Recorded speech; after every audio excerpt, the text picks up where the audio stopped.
कर्म बहुत अच्छा है। कर्म निष्काम हो तो और अच्छा है। कर्म करने से ही निष्काम कर्म करने की प्रेरणा मिलती है। कर्म तो करना है, पर कर्म में अगर निष्कामता हो तो सेवा है।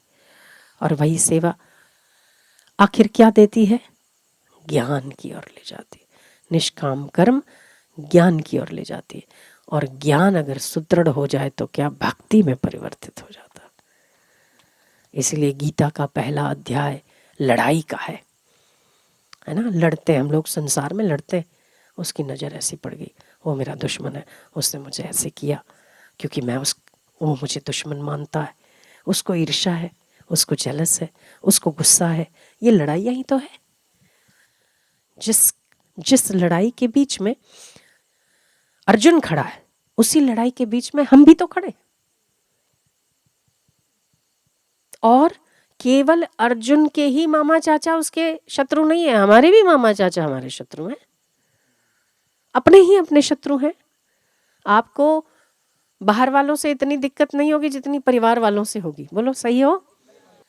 तो हम भी उसी अर्जुन की तरह उस लड़ाई में और उस युद्ध के बीच में खड़े, जहां हमारी असमंजस की स्थिति है। हम क्या करें क्या ना करें? गिव अप कर ले, क्विट कर ले, क्या करें?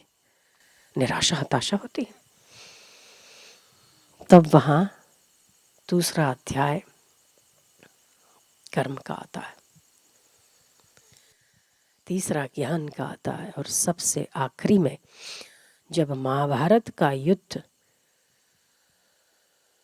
पूर्ण है, जहां कहीं लड़ाई नहीं बचती, सर्वधर्मान परित्यजेत मामेकम शरणम व्रज, मेरी शरण आ जा, मैं तुझे सारे पापों से मुक्त कर दूंगा।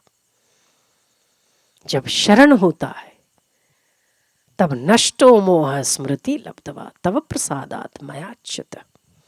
वहां मुझे आपका प्रसाद मेरे मोह को नष्ट करने वाला, स्मृति को उत्पन्न करने वाला है। कब? जब शरण होता है। तो शरणागति श्रेष्ठ योग है। हमें करना चाहिए, कर्म करना चाहिए। कर्म का फल भी हम चाहते हैं कि हमें मिलना चाहिए, पर जब तक हम कर्म और कर्म के फल को सुपुर्द नहीं करते, ये नहीं सोचते हमने तो किया, तेरी मर्जी, इसका क्या फल देना, तो आपको दुगना होकर मिलता है। अभी हम ना जितनी मेहनत करते ना, उससे हमको लगता है कहीं ना कहीं हम कम पड़ गए, कहीं ना कहीं तो हम कम पड़ रहे हैं। ये किया पर उतना हमको बेनिफिट नहीं मिला जितना हमने मेहनत की। आप उस मेहनत को उसके चरणों में सौंप दो, देखो कैसा फल मिलता है।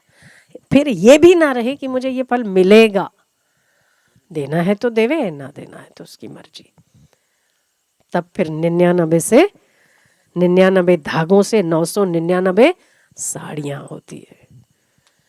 ये भगवान है, ये परमात्मा।